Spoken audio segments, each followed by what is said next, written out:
자, 한 주일 동안 잘 지냈어요? 그런 것 같아 보여, 오늘. 기분들이 조금 유해 보이네, 오늘은. 이제, 다른 때에 비해서. 나는 다른 때에 비해서 왜 이렇게 피곤한지 모르겠는데, 왜 이렇게 세상 불공평하지? 다 같이 유해 보였으면 좋겠는데. 자, 이번 시간은 이제 순환계에 대해서 한번 살펴볼까 합니다. 표지 그림, 우리 혈관을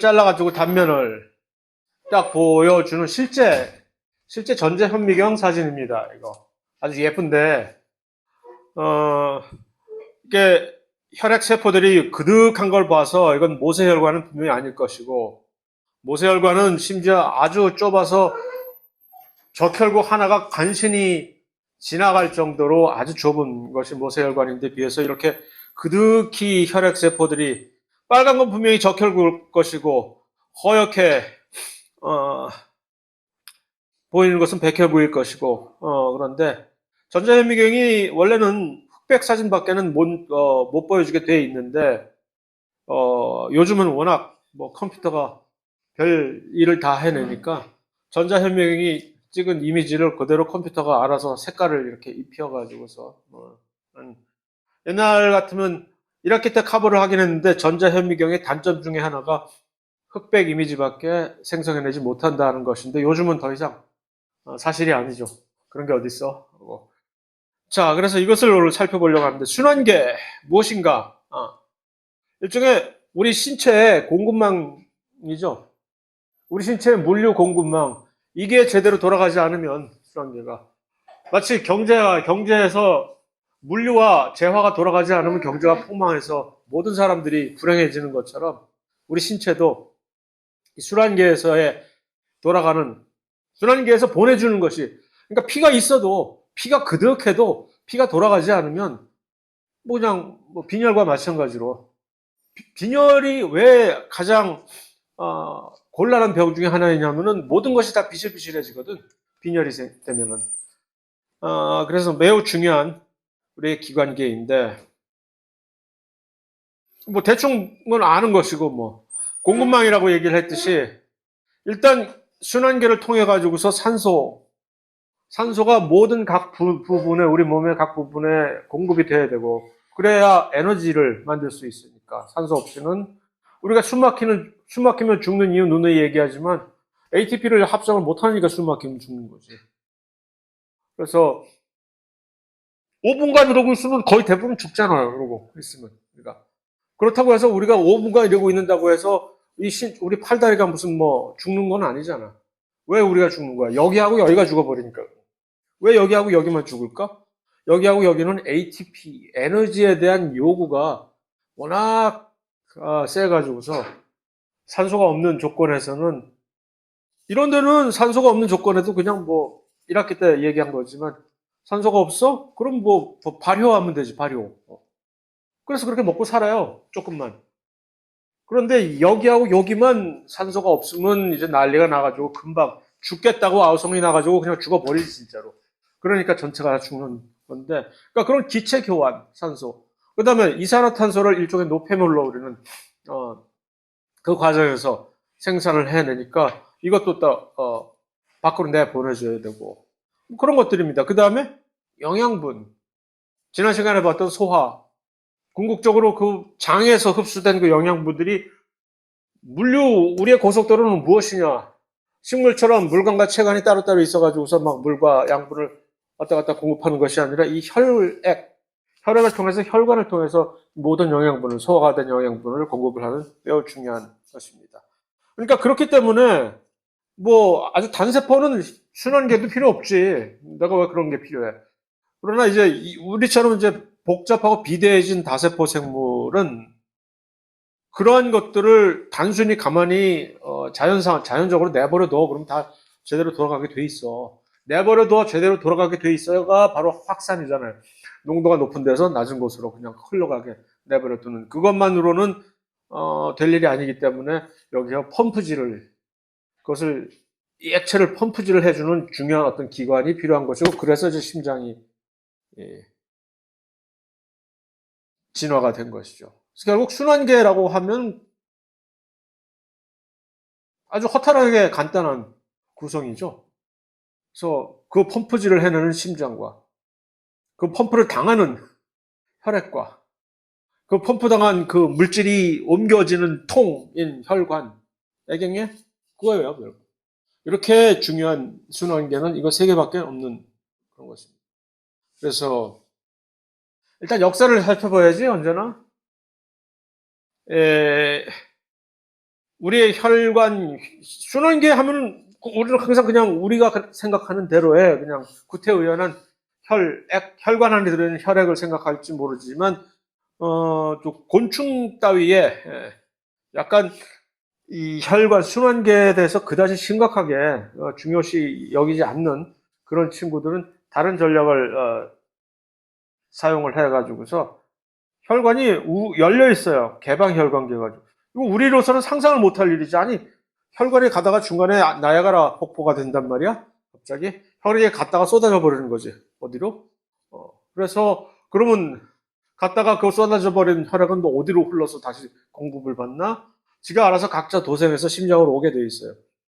그러니까 그런 개방 혈관계를 가진 이런 뭐 절지동물이라든가 곤충들의 그다음에 일부 연체동물 같은 그런 것들은 좀 웃긴 게 그러니까 혈액이라는 것은 결국 산소를 공급을 해줘야 되는 그런 액체잖아요. 영양분과. 그러니까 그것을 공급을 받아야 되는 조직 세포들이 피에 그냥 젖어 있는 거지. 혈액에 담겨져 있는 거지. 대표적인 곤충의 개방 혈관계를 교과서에서 보여주는 그림인데 심장을 가만히 자세히 살펴보면 우리의 심장과는 좀 틀리게 생겼죠, 이게. 튜뷸라, 영어로 튜뷸 문자 알아서 이런 관처럼 생긴 거예요. 그래서 관처럼 모양이 생긴 심장. 우리 심장은 동그랗잖아. 근데 얘의 심장은 이렇게 길쭉하게 튜뷸라가 된 이유가 왜냐면 그 구멍을, 거기에 구멍들이 퐁퐁 뚫려져 있어서 나중에 이 화살표를 통해서 빠져나간 혈액들이 다시 혈액으로 들어오게끔 해주는 그런 문입니다. 그래서 방금 언급했듯이 세포가 직접 혈액 안에 담겨져 있게 되는 매우 우스운 상황이 되는 것이고, 흠뻑 젖어 있는 거지, 항상. 흠뻑 조직이 피에 젖어 있는, 진득한. 그래서, 그러나, 우리는 그런 식으로, 이건 혈액순환이 매우 비효율적일 수밖에 없는 것이지, 개방혈관계는.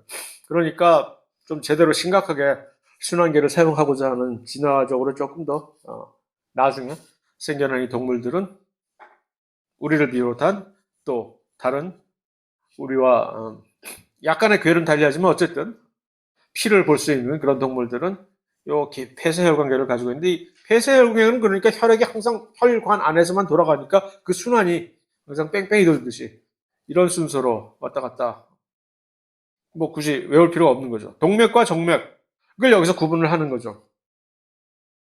일단 물고기의 기체 교환에 대해서는 그냥 보강 동영상으로 얼마 전에 작년 걸 찾아보려는데 작년 게 마땅치가 않아서 한 3년 전 거를 올려놨는데 뭐 그동안 변한 내용이 없으니 그걸로 참고를 하시면 될 것 같고 그래서 그 호흡을 할 때 아가미에서 기체 교환이 어떻게 이루어지는지에 대해서 거기서 그게 조금 약간 중요한 사안이지 그 장에서는 그거 있는데 일단 그 기체 교환 자체가 혈액을 통해 가지고 되고 있는 거니까 그 아가미를 통해 가지고서 그래서 이 어류의 혈관계는 조금 웃긴 게 심장이 있고 기체 교환이 실제로 이루어지는 아가미가 심장을 떠나서 여기에 이 부분에 있고 그 다음에 가서 모세혈관이 있는 데에서 실제로 이제 더러운 피와 깨끗한 피가 일단 교환이 되는 그 부위잖아요.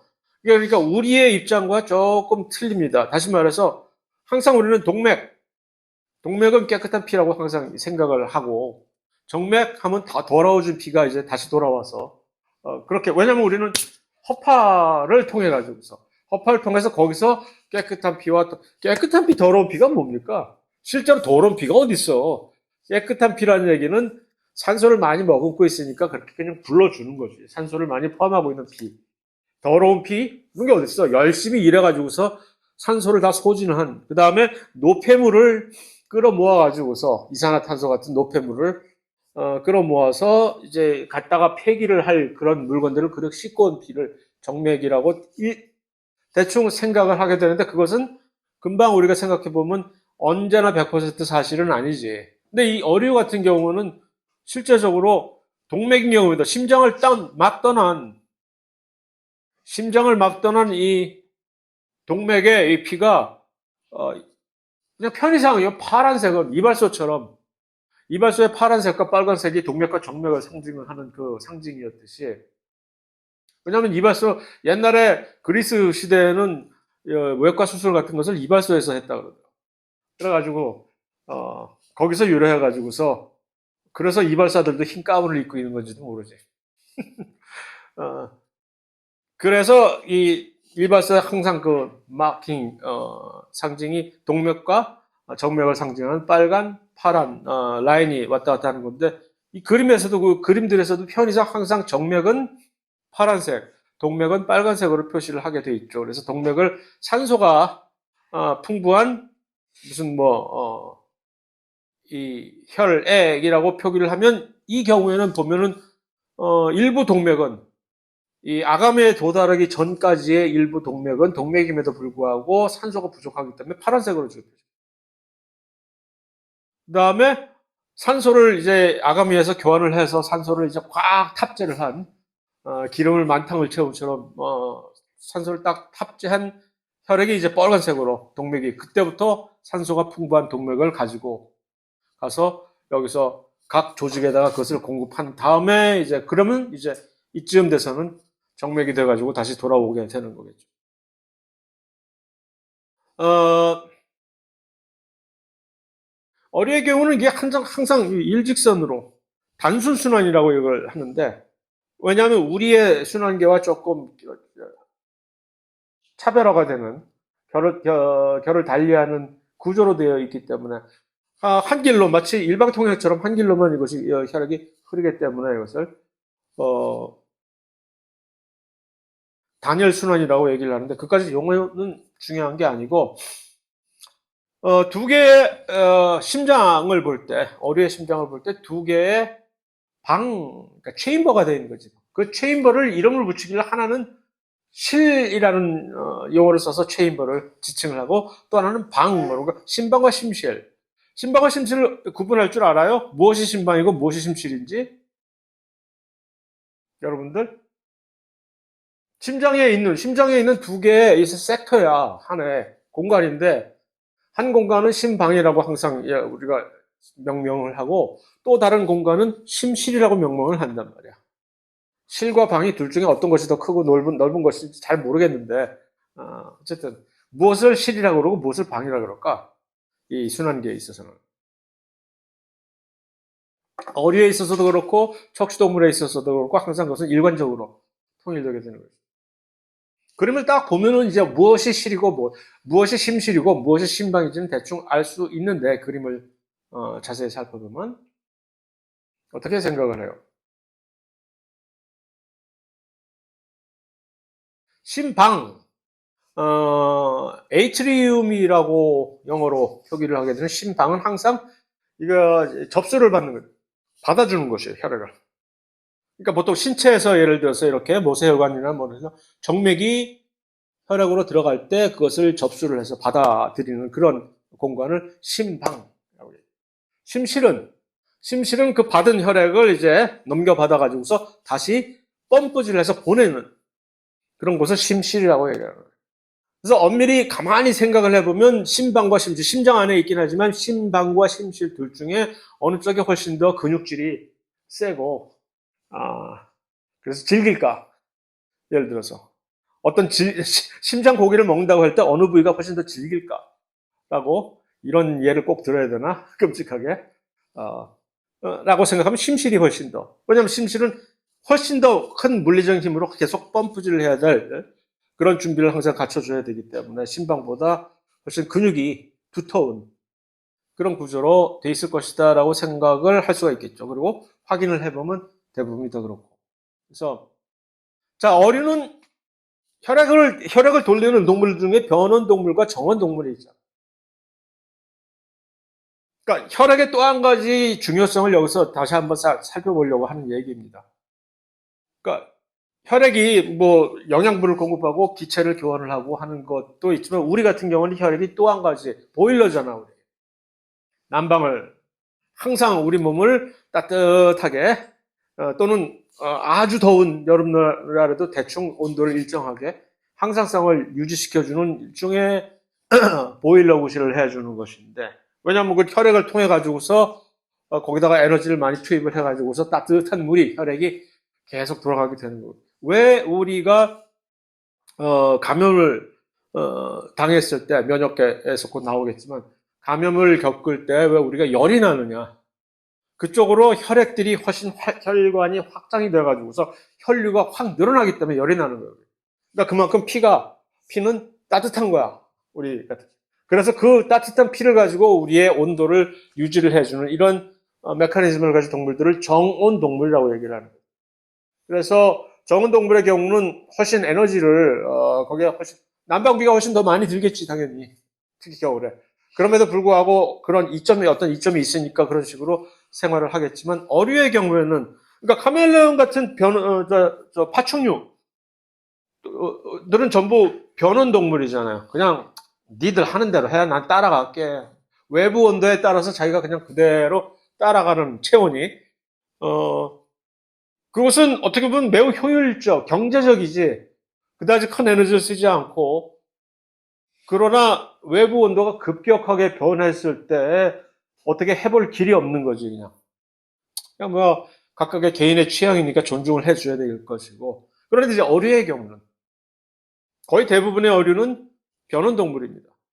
그런데 일부 어류들은 여기 보이는 참치만 알겠는데 다른 애들은 내가 누군지 모르겠어. 참치는 내가 워낙 식탁에서 많이 접했으니까 친근하게 아는데 악상어, 그다음에 개복치 누구야 그들이 개복치가 이렇게 생겼대요.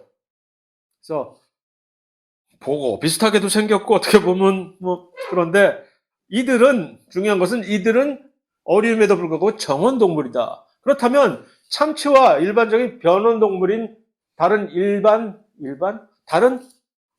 어류들은 뭐가 다르길래 이것이 정원과 변온의 이런 서로 다른 차이점을 보여주느냐. 이거 아마 교과서에도 나와 있을걸요, 요 그림. 그래서, 물론 교과서에는 그림이 한국말로 설명이 되어 있겠지만, 그 그림 사용하라고 이 출판사에서 보내준 한글판 그림은 도저히 써먹을 수가 없을 정도로 화질이 나빠요. 그래서 레졸루션이 나빠서 일부러 내가 딴 데 가서 찾아가지고서 원어로 된 거를 이거는 화질이 좋아서 이렇게 띄워서 보기에 괜찮거든. 그래서 영어가 써져 있는 겁니다. 어쨌든 이 오른쪽에 보여 있는 이것이 여기는 오른쪽이구나. 나한테는 왼쪽인데 왜 이렇게 됐지? 아 왼쪽이지 맞아. 무슨 소리 하는 거야? 왼쪽에 보이는 이게 참치의 그 구성이거든요. 혈관계 이 빨간색으로 지금 보이는 큰 요 부위가 유형근이라고 그래가지고 적색 유형근이라고 해서 영어로는 레드 스위밍 머슬이라고 해서 얘네들이 이제 이 헤엄을 치게끔 해주는 메인 근육이에요 어류에. 그런데 그러니까 얘네들이 근육 덩어리이기 때문에 여기서 ATP를 마구 생산을 해내 가지고서 여기서 열을 공급을 해줘 가지고서 보일러에 에너지를 공급을 해 주는 거란 말이지. 그러니까 혈액이 돌아갈 때 혈액이 보일러 구실을 해 주려면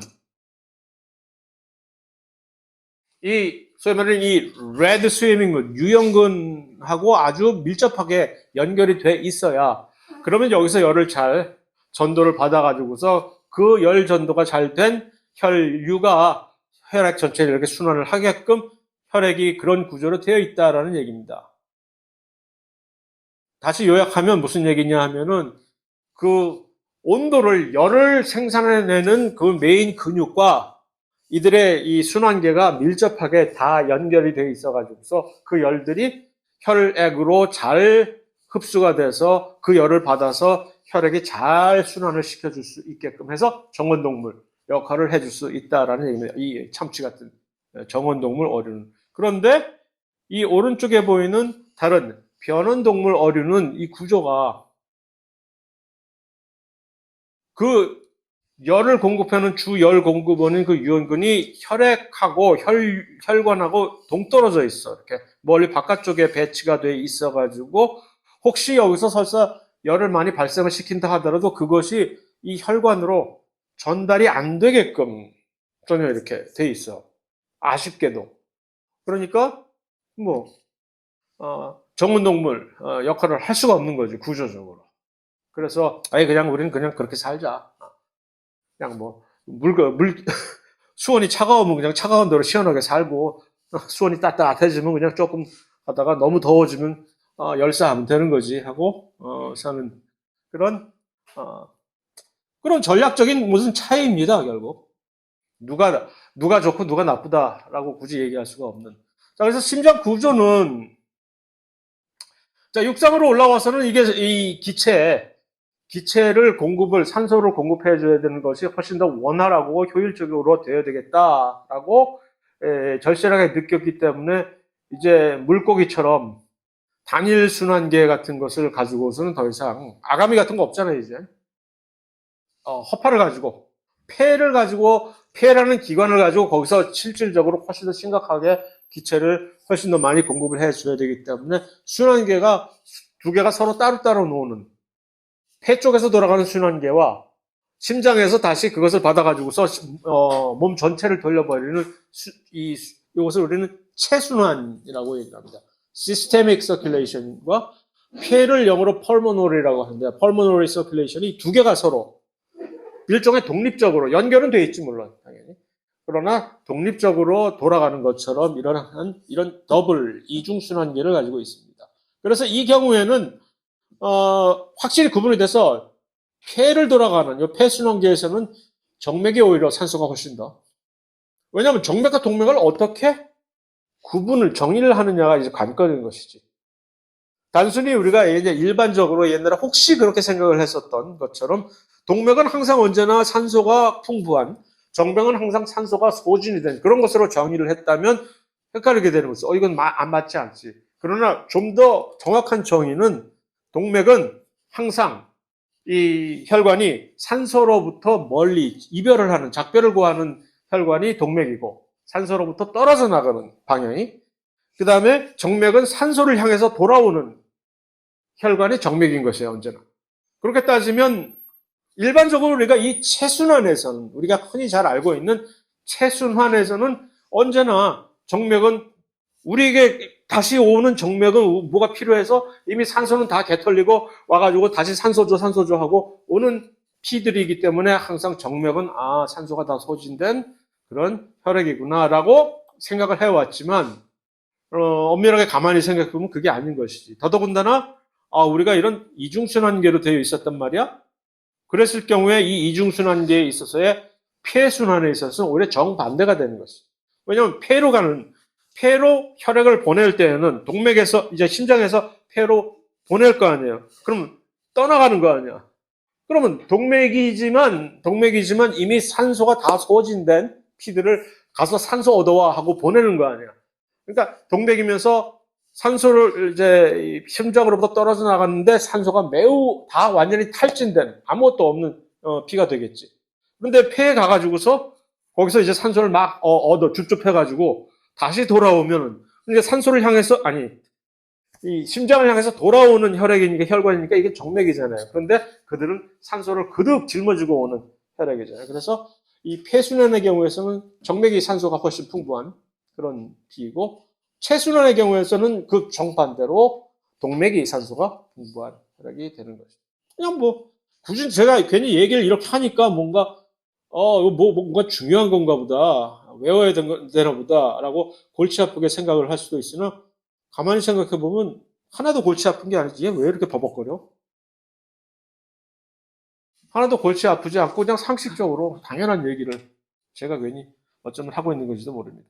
자, 그래서 일단 그러면 이제 심장이 훨씬 더 효율적으로 구성이 되어야 되는데 그 폐와 유기적으로 서로 소통을 하면서 혈액을 이제 심장에서 폐로 보냈다가 그 폐에서 다시 심장으로 돌아와서 다시 심장이 각 신체에 이것을 다시 펌프질을 해서 보내주는 그러한 상황인데, 이 진화되는 과정에서 처음에는 초기 프로토타입은 조금 약간 완성되지 못한, 그래서 이러한 동물들은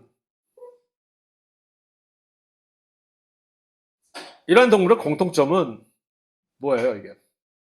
이게 변온 동물이거나 또는 정원 동물이라 할지라도 이게 에너지 요구가 이제 대사작용이 그다지 원활하고 활발하지 못한 그냥 천천히 사는 그 친구들은 이렇게 살아도 되기 때문에 대충 별 3대 지장이 없기 때문에 심방 자체가 그러니까 3등분이 되어 있어요. 심장이. 심방은 2개인데 심실이 하나가. 아까 뭐라 했죠? 심실은 뭐라고 했죠?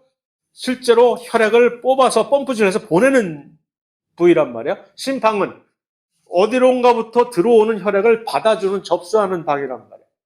그러니까 심방은 2개인데 각각을 이렇게 동맥과 정맥을 이렇게 받아주는 그런 데인데 이것을 이제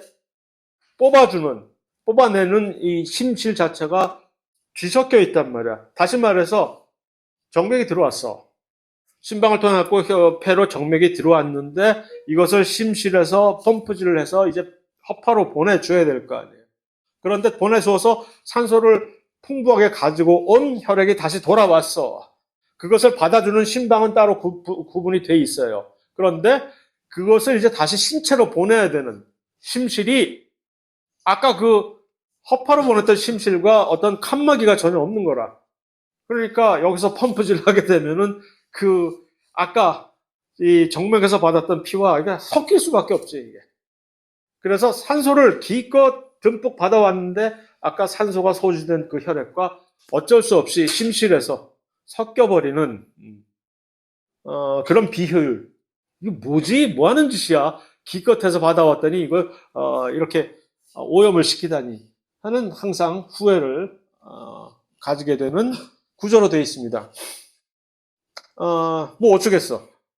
언젠가 세월이 기다려주면 이들도 혹시 진화를 할까? 깔끔하게 4등분이 된 2개의 심방과 2개의 심실로 구분이 된 최소한 현재까지는 이들 생물체들은 이렇게 살고 뭐 이렇게 사는데도 아무 지장이 없다는데 어째. 그런데 우리는 다행스럽게도 뭐 다행인지 불행인지는 잘 모르겠지만 심방과 심실이 전부 2개씩 돼서 구조가 이렇게 되어 있습니다. 그래서 정맥 받아가지고서 여기서 심실에서 일로 뽑아 보내고 여기서 산소가 그득해진 피가 다시 심방으로 들어오면 심방에서 심실로 내려와서 요 심실에서 쫙 각 신체로 보내주는 역할 분담이 구분이 명확하게 되어 있는, 이렇게 되면 일단 이것을 딱딱 4등분을 해놨기 때문에 혈압을 높게 유지할 수가 있다는 얘기지. 그러면 혈액을 운반을 할 때 훨씬 효율적이고, 그래서 체온을 유지할 때도 매우 훨씬 효과적으로 할 수 있고, 그러니까 정원 동물이라는 이러한 개념을 유지하기에 딱이지, 이게. 이심방, 이심실이라는 거.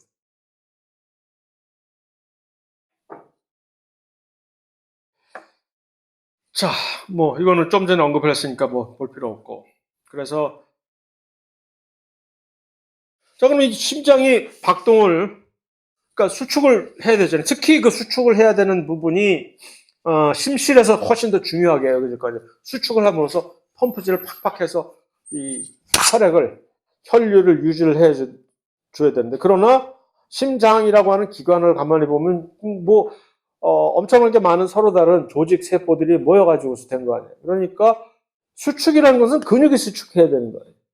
그러니까 이 심장이라는 것을 수축을 하려면 그 심근, 그러니까 근육의 3가지, 골격근과 심근과 평활근 3개의 근육을 우리 봤잖아요. 생긴 것도 조금 다르고. 어쨌든 심장은 이러한 심근들이 모여 있는데 그 심근들이 수축을 함으로써 당기는 거지, 수축을. 결국 심근의 수축이라는 것은 뭐 골격근과 마찬가지로 그 액틴과 미오신에 있어서 미오신이 딱 이걸 당겨가지고서 근육이 딱 수축을 하게 되는 그러한 기전에 의해서 이게 짧아져서 이것을 이렇게 수축을 하는 건데, 문제는 이거를 어떻게 싱크로나이즈를 시키게 하는 얘기지.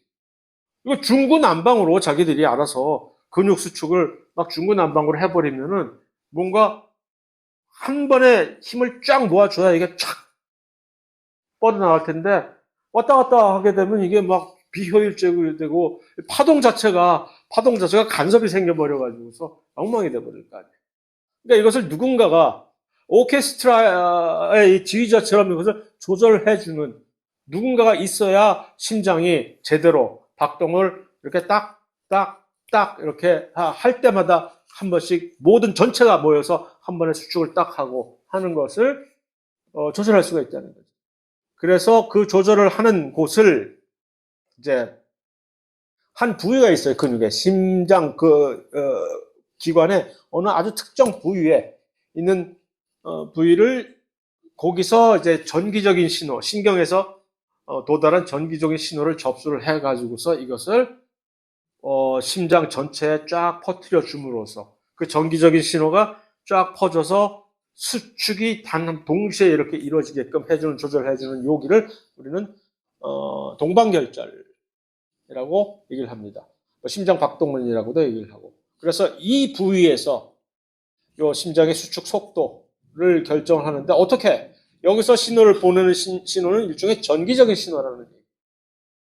그래서 근육이 이제 수축을 하면서 전기적으로 어떤 이온을 발생시켜가지고 전기적인 신호를 내보내는 건데, 물론 이 자체는 신경에서 보내오는 신경 신호를 받아가지고서 이것을 조절을 하게 되는 거죠. 그러면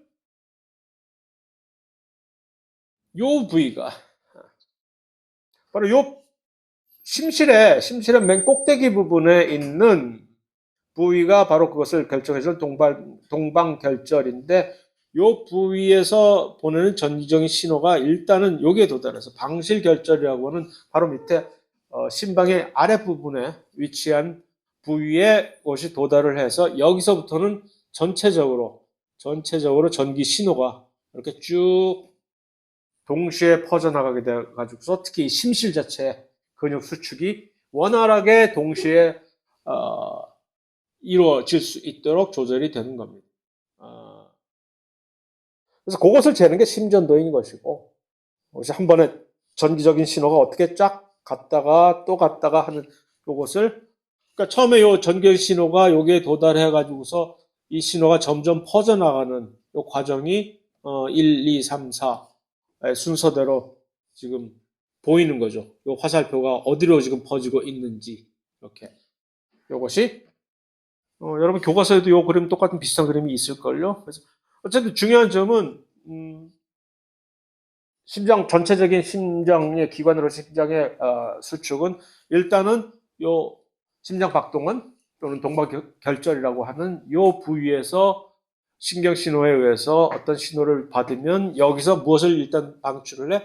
전기 신호를 어디다가 방실결절이라고 하는 요 심실의 바로 아랫부분에 있는 곳에다가 전기적 신호를 보내면 거기서부터 전체적으로 특히 심실 아랫부위에 심실 전체의 조직에 쫙 이 전기 신호를 동시에 퍼뜨림으로써 심장이 박동이 조절이 된다라는 그냥 그런 일반적인 얘기입니다.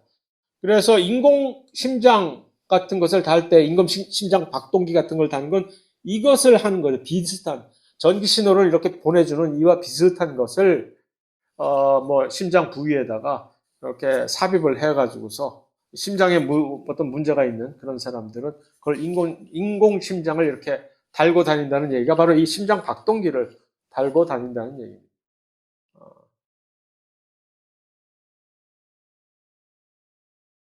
이 기린 같은 경우는 이건 미처 생각 못 해봤는데 나도 어느 이제 일반 생물학 교과서에서 나왔던 얘기인데, 목이 이렇게 엄청 기니까, 그러니까 심장이 여기 있는데 이 먼 데까지 그거를 펌프질을 해서 피를 쫙 올린다는 것 자체가 이게 보통 생각하면 우리는 뭐 심장이 여기 있으니까 머리는 여기 있고 그까짓 거 여기서 여기까지 하는데 머리에 피가 안 돈다 그러면 물고 나면 쓰면 되고 근데 길이를 물고 나면 못 쓰잖아.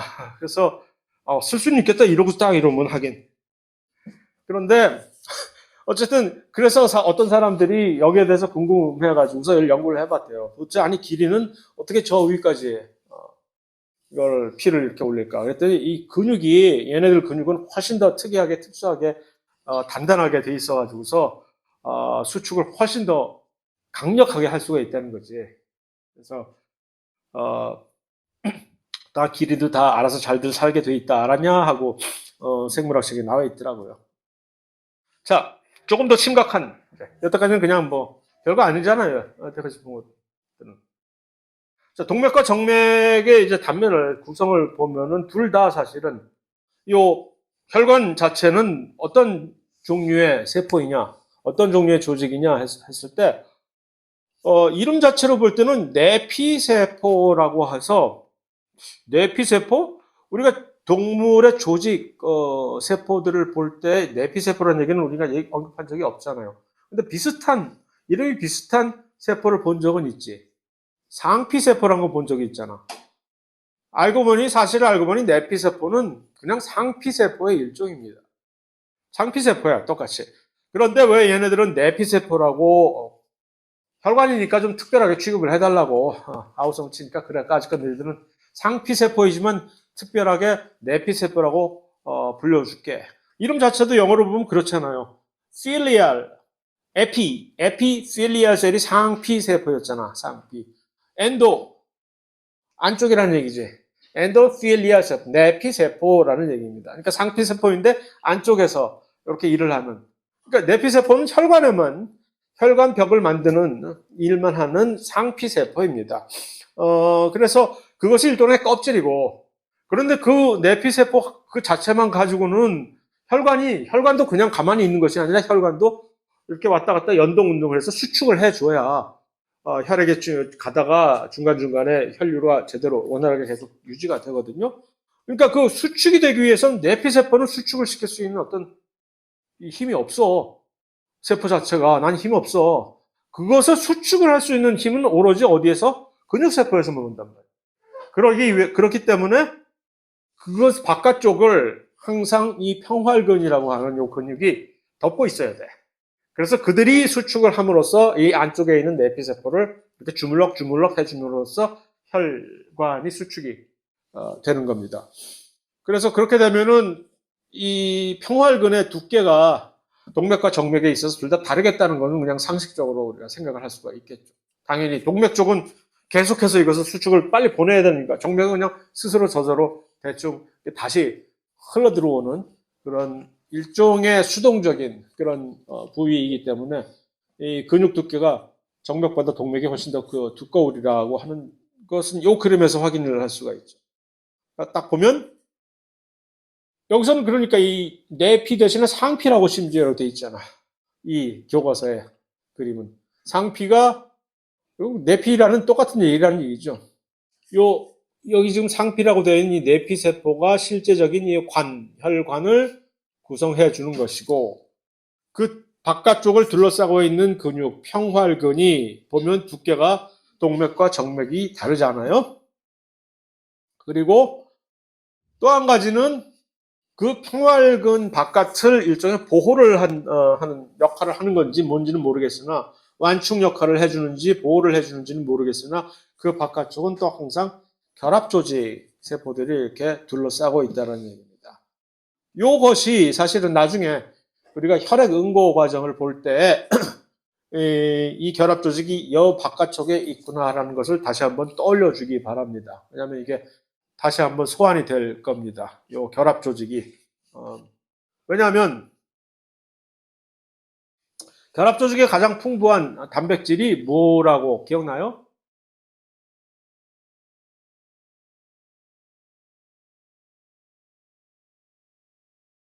콜라겐이 결합조직에서, 왜냐하면 결합조직 세포 중에서 이제 섬유아 세포라고 하는 그 세포가 콜라겐을 주로 만들어가지고 바깥쪽에서 막 던져버리잖아. 세포의 기질 단백질로. 무슨 딴 세상 얘기하는 것처럼 반응을 보이는데, 어, 콜라겐이 그래요, 콜라겐. 자, 그래서 콜라겐 하면 일단 결합수직 세포에서 주로 만드는 것이요. 거기까지만 얘기해 둘게요. 이따가가 아니라 내일이 될지, 내일? 다음 주가 될지, 이따가가 될지, 혈액 응고 과정에서 이 콜라겐이 다시 소환이 될 테니까. 콜라겐은 결합조직 세포다라는 것을 일단 알고 있다가, 자, 그래서 이 동맥과 정맥이 이렇게 있다가 중간에 이 둘이 합쳐지는 일종의 이 장마당 구실을 하는 곳이 모세혈관인 것이죠. 실제적으로 그러니까 혈액의 기능으로서 영양분의 교환이라든가 기체 교환이라든가 하는 것은 동맥과 정맥에서 이루어지는 것이 아니라 실제로 이런 사이길은 모세혈관에서 이루어지는 것입니다.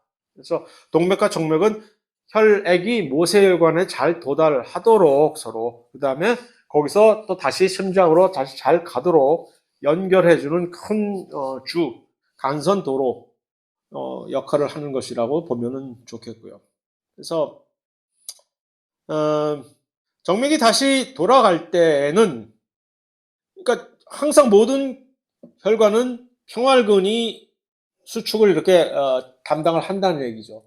그런데 특히 정맥이 심장으로 돌아갈 때는 특히 우리처럼 직립보행을 하고 있는 그런 동물의 경우에는 정맥이 특히 아래쪽에 있는 정맥이 종아리 쪽에 있는 정맥 같은 것들이 심장으로 돌아가기에 매우 힘이 들 거 아니야. 버거울 거 아니야.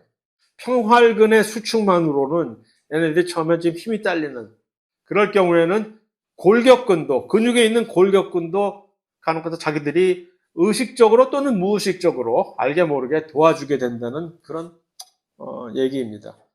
그래서 이렇게 골격근 자체가 옆에서 근육이 수축을 딱 하게 되면 그 와중에 혈관이 쭉 눌리게 되잖아요. 그래서 그 덕택에 큰 힘을 받아가지고서 큰 도움을 받아서 다시 쭉 올라가는데 이때는 그러면은 우리가 치약을 짤 때 중앙을 찍 누르게 짜면은 치약이 위로도 갈 수 있고 아래로도 갈 수 있는데 그러나 항상 치약의 밑에 아래쪽은 막혀 있기 때문에 그래서 이렇게 중간을 짜도 치약이 위로 쭉 올라가듯이 혈액도 항상 이 판막 어떤 관에는 우리 식도와 위를 또는 또 아래쪽의 항문과 대장 이런 것들을 항상 이 연결시키는 사이사이 이음새마다는 항상 이러한 판막들이 있는 거죠. 관략근 같은 것들이 그 판막을 역할을 해주면서 열렸다 닫혔다를 자기들이 알아서 해주면서 그러니까 이쪽은 닫고 이쪽은 열어놓으니까 한쪽으로밖에 갈 수 없는 또 역시 지극히 상식적인 이 얘기입니다. 그래서 이 모세혈관에서 실제적으로 모든 이 트레이딩이 일어나는데 실제적으로 우리가 가지고 있는 그러니까 일반적으로 모세혈관을 통해 가지고 혈류가 흐를 때 일부러 그러니까 모세혈관은 이렇게 거미줄처럼 쫙 깔려 있다는 얘기죠. 그런데 이 모든 모세혈관들을 동시에 전부 다 100% 개방을 해 놓으면 혈류가 갑자기 여기서 내려왔다가 여기서 급속도로 이 느려지는 그런 경험을 할 수도 있잖아요. 그러니까 알아서 일부러 이 중에 일부만 밸브 같은 것을 가지고 이런 조임근이라고 하는 밸브 역할을 하는 근육들이 몇 개는 닫아놓고 몇 개는 열어놓고 해서 원하는 방향으로 몇 개만 이렇게 열어놓고 해서 원활한 혈류를 유지를 해주다가 이게 혈압을 좀 높이고 우리가 혈류를 좀 빨리 훨씬 더 늘려야 되겠어라는 판단이 쓰면 그때 가서 몇 개의 밸브를 더 열고 하는 식으로 그것도 잘 통제를 현명하게 감탄스러울 정도로 정교하게 통제를 하고 있다라는 것을 보여주는 그림입니다. 그래서 이 경우는 예를 들어서 상대적으로 모든 밸브가 다 열려가지고서 혈액 전체가 모세혈관에 있는 가용 가능한 모든 모세혈관을 통해서 쫙 다 퍼져가고 있는 이런 상태이고 반면에 상대적으로 이 경우에는 모든 밸브를 다 닫아버리고 한쪽 중앙에 있는 메인 모세혈관만 열었을 때는 이쪽으로 훨씬 더 빠른 속도로 혈류가 쫙 강렬하게 정맥으로 옮겨가겠죠. 그러니까 필요에 따라서 이렇게 되면 그 대신에 장사는 다 망친 거지 뭐. 기체 교환, 양분 교환이 전혀 여기서 안 될 거 아니야. 그러니 뭐 그것은 이 신체에 그때 무엇이 필요한지의 판단에 맡기는 것입니다. 자, 오늘의 하이라이트. 모세혈관을 통해 가지고서 오늘의 하이라이트가 아니라 첫 세션의 하이라이트. 아, 모세혈관을 통해 가지고서 조직세포와 이것들이 교환이 되는 거죠. 양분을 갖다 전달을 하고 노폐물을 받아들이고 그다음에 산소가 이 조직세포로 가고 이산화탄소가 다시 일로 들어오고. 그런데 이 교환을 하는 이 공간은 항상 물로 차 있는 것이지. 항상 이 혈액 부위와 그것을 받아들여야 되는 조직세포 간에는 항상 공간이 있고 그 공간은 물로 차 있는 거죠. 그 차 있는 그 물을 액체를 우리는 interstitial fluid, 한국말로 간질액이라고 부릅니다. 그러니까 그 간질액 사이를 통해서 이들이 왔다 갔다 하는 것인데 어떻게 왔다 갔다 하겠어? 이들을 각각의 전부 수송을 해주는 수송 단백질이 있는 것이 아닙니다. 더 이상 이 둘 간에는 그냥 뭐든지 각자 알아서 일단 이 확산에 의해서 농도 기울기에 따라서 왔다 갔다 하게끔 만들어 주는 것이거든요. 그것을 제공해 주기 위해서 중간중간에 요 세포막뿐만이 아니라 혈관세포의 세포막뿐만 아니라 그 틈새, 그 각각의 세포 사이의 틈새를 통해서도 이것이 왔다 갔다 하고, 그래서 할 수 있는 것은 다 활용을 해가지고서 물질들을 확산에 의해서 옮겨라 하는 것인데, 그것이 이제 일종의 룰입니다. 모세혈관과 조직세포 사이의 물질 교환. 그러니까 그것을 지배하는 규칙은 확산이다라는 점을 명심을 하시고, 그런데 문제는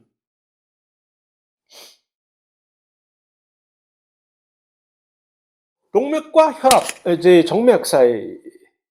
그러니까 동맥, 정맥 이쪽이 지금 동맥 부분이에요.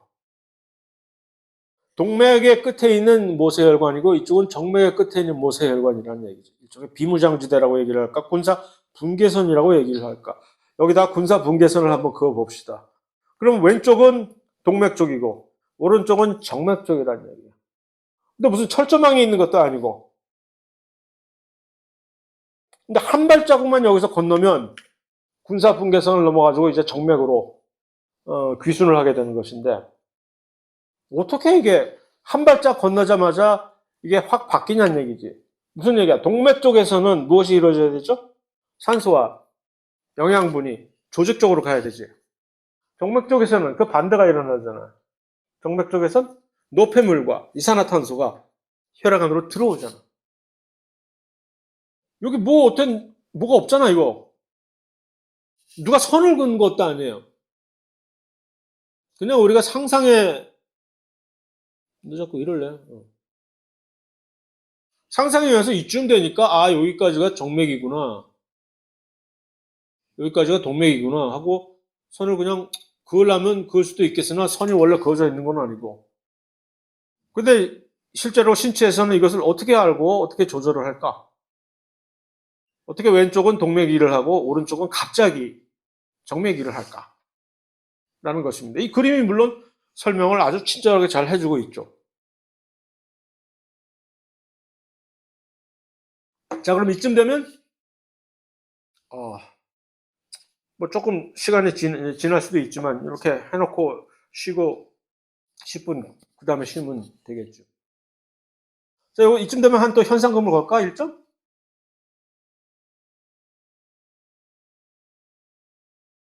설명을 해주고 빨리 10분 거하게 쉽시다. 또 손들라 그러지.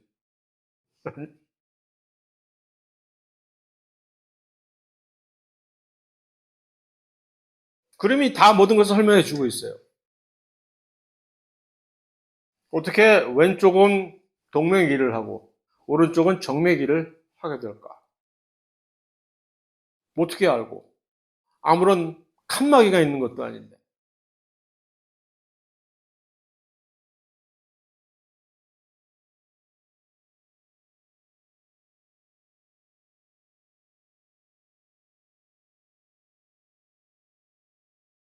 아무도?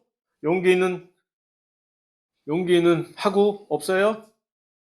아, 그럼 내가 그냥 얘기하고 그냥 간다? 아니면 10분 쉬고 그 다음에 할까? 빨리 해쳐보고 싶다. 자, 이 두 개, 동맥과 정맥 사이를 물질을 왔다 갔다 하게 컨트롤하는, 방향을 컨트롤하는 두 가지 요인이 있습니다. 그 두 가지 요인이 이 그림에 나타나 있는 거예요. 둘 다 화살표를 가지고서 자기를 표현하고 있어요. 그것은 혈압과 삼투압이라는 얘기죠. 그런데 이 화살표의 이 덩치가, 볼륨이 차이가, 혈압에 있어서는 차이가 나고, 삼투압에 있어서는 계속 차이가 안 나네. 동맥 쪽과 정맥 쪽이. 그 차이인 것이죠. 삼투압은 지금 뭐 어떻게 해서 발생을 한 거예요? 피는 물보다 진하기 때문에 삼투압이 발생하는 거죠. 바깥쪽에 있는 간질액, 기본적으로 그냥 물 같은 액체야. 안쪽에 있는 혈액, 피란 말이야. 물보다 훨씬 진하다고 우리는 이미 귀가 아프도록 들어왔던 그 피야. 그러면 피 안에는 온갖 건더기들이 다 들어있을 거 아니에요. 영양분과 뭐 별의별 게 다 들어있기 때문에 삼투압이, 물이 있으니까 삼투압이 발생할 거 아니에요. 그 삼투압에 의해서 물이 이동하는 방향은 항상 어디서 어디로? 간질액 쪽에서 혈관 쪽으로, 안쪽으로 항상 이동을 하게끔 방향이 설정이 되어 있겠지. 그러니까 그 압력이 삼투압에 의해서 바깥쪽에서 기회만 있으면 들어오려고 막 기다려 막 목줄 잡고 있는데도 얘가 막 들어오려고 지금 하고 있는 게 삼투압이라는 거지. 그러면 그 삼투압에 편성을 하면, 내가 줄을 잘 서가지고서 삼투압에 편성을 하면 바깥쪽에 있는 물건들이 안쪽으로 들어올 수가 있겠죠. 그러니까 바깥쪽에 있는 이산화탄소라든가 노폐물 같은 것들은 기본적으로 삼투압에 줄을 쓴 애들이야. 그래가지고서 삼투압이 일로 들어오는 것을 편성해서 나도 같이 한번 혈관 안으로 어떻게 들어가 볼까 하는 건데, 문제는 이쪽이 아직 동맥 쪽으로 되어 있을 때는 그 삼투압이 아직 힘이 부족해. 왜? 혈압이 높기 때문에 그쪽에. 그러니까 별거 아닌 몇 발자국 차이가 아닌데도 여기까지는 혈압이 지금 삼투압을 제압을 하고 있잖아요. 그러니까 서로 상쇄가 될 때 삼투압은 들어오려고 하는데 바깥쪽에서, 혈액 안쪽에서 밀어버리는 이 힘 자체가 혈압에 의해서 발생이 되는데, 그 혈압이 어딜 감히 이 자식이 하고 삼투압을 못 들어오게 막아서 전체적으로 플러스 마이너스 하니까 혈압 쪽이 훨씬 그래서 혈압이 더 세단 말이에요. 그러니까 이쪽에 동맥 쪽에 있는 양분과 산소 같은 이들은 혈압 쪽에 줄을 쓴 친구들이잖아요. 혈압에 편성을 해가지고, 그럼 이들이 승리를 해서 바깥쪽으로 나가는 거지. 그래서 바깥쪽에 나가는 이들은 금방 조직세포 쪽에서 줍줍 해가지고서 받아들여서 없어져 버리는 거예요.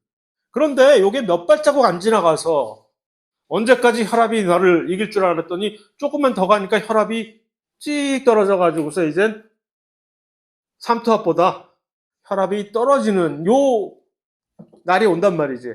그러면 기다렸다. 이젠 복수다 하면서 삼투압이 혈압을 이기니까 그쪽에 있던 삼투압에 줄을 섰던 그 이산화탄소와 노폐물들이 이제 쭉 들어와서 이제는 이들이 이 지역에서 정맥 역할을 하게 되는.